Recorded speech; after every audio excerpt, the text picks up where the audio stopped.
Hello everyone. तो हम लोग देखने जा रहे हैं आज अनेक शब्दों के लिए एक शब्द, अनेक शब्दों के लिए जो एक शब्द प्रयोग किए जाते हैं उनके बारे में पढ़ेंगे। ये आर ओ और यूपी ट्रिपल एस सी वगैरह के एग्ज़ाम में काफ़ी आता है। और यूपी ट्रिपल एस सी के जैसे पेट वगैरह एग्ज़ाम हो गया, वीडियो हो गया, और बाकी स्टेट पीसीएस जितने भी हैं लगभग जिनमें कंपलसरी हिंदी वगैरह है तो उनमें भी ये पूछता है, स्टेट पीसीएस के एग्ज़ाम में भी। ठीक है, तो देखते हैं, चलिए। जो भला बुरा ना समझता हो, सोच समझकर काम ना करता हो, उसके लिए एक शब्द का प्रयोग किया जाता है, अविवेकी। जो शोक करने योग्य न हो, शोक करने योग्य नहीं हो, ऐसे को असोच्य कहा जाता है। जिसकी चिंता नहीं हो सकती, जिसका चिंतन न किया जा सके, उसके लिए एक शब्द है अचिंतनीय और अचिंत्य। जिसका उत्तर नहीं दिया गया हो, ऐसे के लिए एक शब्द है, ऐसे वाक्यांश के लिए, पदबंध के लिए एक शब्द है अनुत्तरित, जिसका उत्तर न दिया गया हो। देखिए ये सारे जो हैं, ज़्यादातर आप इनसे परिचित होंगे, इन सारे शब्दों से। बस क्या है कि एग्जामिनेशन हॉल में ये रिकॉल नहीं होते हैं, ये इनके लिए जो एक वर्ड है। बाकी जानने के लिए तो आपने कभी न कभी कहीं ना कहीं इसको पढ़ा ही होगा। अनुत्तरित क्या है, चिंतनीय क्या है, असोच्य क्या है। देखिए ये इंपॉर्टेंट है, असोच्य कई बार पूछा गया है एग्जाम में। ठीक है, नेक्स्ट देखते हैं। वह स्त्री जिसका पति दूसरा विवाह कर ले, उसको क्या कहा जाता है, अध्युड़ा। इसके लिए एक शब्द है अध्युड़ा। तो ये अध्युड़ा किसके लिए प्रयोग किया जाता है, स्त्री के लिए, वह स्त्री। ठीक है, जिसे बुलाया न गया हो उसे अनाहुत कहते हैं। आहूत मतलब होता है बुलाना, ठीक। तो अनाहुत मतलब जिसे बुलाया न गया हो। ठीक है, नेक्स्ट देखते हैं। जो विधि या कानून के विरुद्ध हो उसे अवैध या गैर कानूनी, उसके लिए एक शब्द का प्रयोग किया जाता है। देखिए कभी कभी राइम पे भी ध्यान दिया करिए, जैसे कि जो विधि के विरुद्ध हो, अगर ऐसा केवल आता है तो अवैध, और जो कानून के विरुद्ध हो तो गैर कानूनी। इसे नोटिस कीजिएगा, अगर कभी राइम के आधार पर आता है, अगर मान लीजिए दोनों ऑप्शन में है तो इसी आधार पर हम वहाँ पर टिक करेंगे या लिखेंगे। परंपरा से चली आई हुई बात या कथा, इसको हम एक शब्द इसके लिए करते हैं अनुश्रुति प्रयोग। एक शब्द का प्रयोग जो करेंगे अनुश्रुति, एक एक अक्षर तक, मतलब इसके लिए अक्षरशः। जिस पर अभियोग लगाया गया हो, अभियुक्त। जिसके अंदर अर्थ भरा हो उसे अर्थ गर्भित शब्द के लिए शब्द का प्रयोग करेंगे। अभियुक्त और अभियोगी, ये देखिए दो वर्ड है, अभियोगी, अभियोग। तो जिस पर अभियोग लगाया गया हो वह अभियुक्त है, और जो अभियोग लगाए उसे अभियोगी कहेंगे। अभी आगे आएगा ये, फिर भी आपको अंतर यहीं पे मैंने बता दिया। जिसे पढ़ा ना जा सके, जिसे पढ़ा ना जा सके उसे अपठ्य कहेंगे। जो प्रमाण द्वारा सिद्ध न हो सके उसके लिए एक शब्द है अप्रमेय। गुरु के निकट रहने वाला विद्यार्थी अंतेवासी, रहने वाला, वासी, गुरु के निकट, अंतेवासी। ठीक है, जो कम खाता हो अल्पाहारी, ये जो विद्यार्थी के 5 लक्षण हैं उसमें से ये एक है, विद्यार्थी 5 लक्षणों में से अल्पाहारी। जिसकी तुलना न की जा सके अतुलनीय। जिसकी दाढ़ी मूछ नहीं निकली हो अजात स्मरस। ये इसको इसको याद रखेंगे अलग अलग, तो ये याद रहेगा, दाढ़ी मूछ नहीं निकली हो। अजात मतलब जिसका जन्म ना हुआ हो। ठीक है, मृतक की अंतिम क्रिया अंत्येष्टि या श्राद्ध, इसके लिए एक शब्द का प्रयोग किया जाएगा। जो परीक्षा में उत्तीर्ण न हो अनुत्तीर्ण। जिसकी संख्या सीमित न हो असंख्य। जो नष्ट न हो सके अनश्वर। नेक्स्ट देखते हैं। जिसके पास घर न हो अनिकेत। देखिए ये निकेत शब्द से बना है, निकेत, अनिकेत। जिस पेड़ के पत्ते झड़ गए हों अपर्ण या अपत। अल्प वेतन पाने वाला अल्प वेतन भोगी। जहां जाया ना जा सके, अगम्य, गम्य। अग्र, आगे की बात सोचने वाला, अग्र सोची। जिसकी गिनती न हो सके, अनगिनत।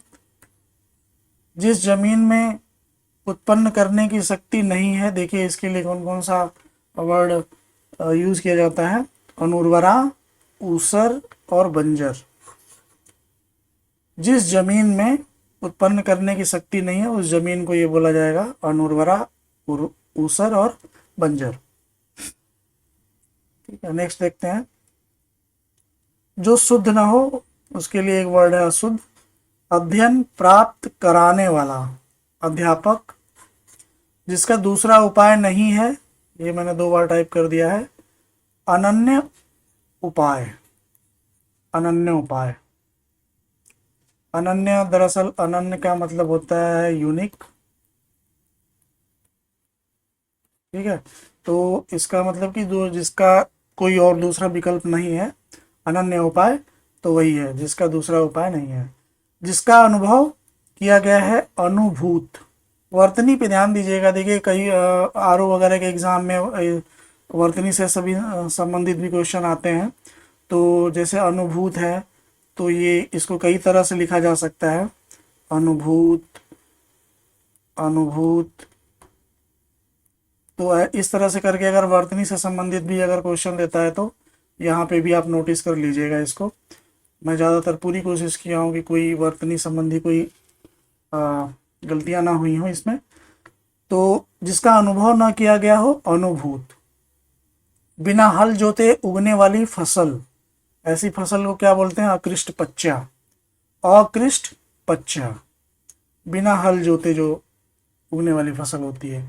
वह भूमि जो पहले जोती गई न जोती गई, वह भूमि जो पहले न जोती गई हो, अकृष्ट पूर्वा, अकृष्ट पूर्वा। अकृष्ट पच्चा, अकृष्ट पूर्वा, इसमें दोनों में विभेद का ध्यान रखिएगा। जो कुछ न कहे, जो कहा न जा सके, उसके लिए अकथ्य एक शब्द है। जो घबराने वाला ना हो, अकातर है, उसके लिए एक शब्द अकातर।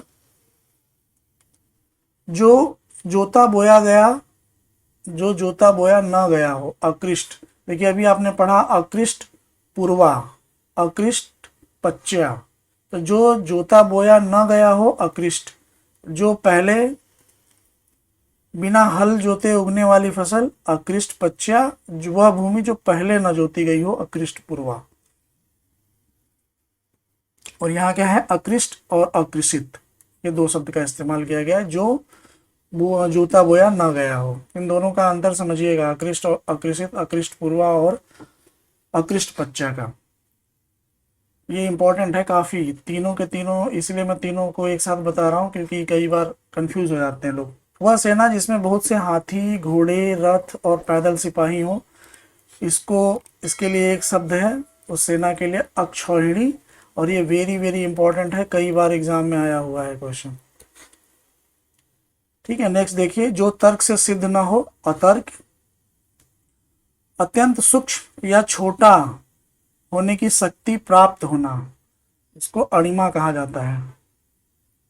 जैनों का सूर्यास्त होने से पहले वाला भोजन, तो सूर्यास्त से पहले जैन लोग जो भोजन करते हैं, उसे कहा जाता है अथऊ।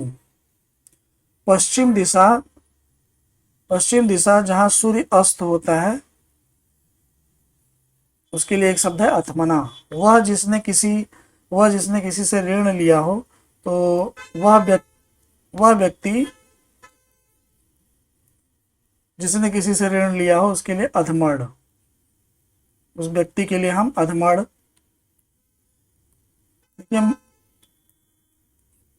देखिए मैं जोर इसलिए दे रहा हूँ बार बार, इसको मैं चाहता तो पढ़ करके निकल जाता है ऐसे ही। मैं जोर इसलिए दे रहा है ताकि आपका ध्यान इस पर जाए और आप इसको नोटिस करें। नेक्स्ट देखिए। वह व्यक्ति जिस पर अधिकार जताया जाए, उसके लिए एक शब्द है अध्यर्थ, अधिकार और अध्यर्थ। देखिए मिला जुला।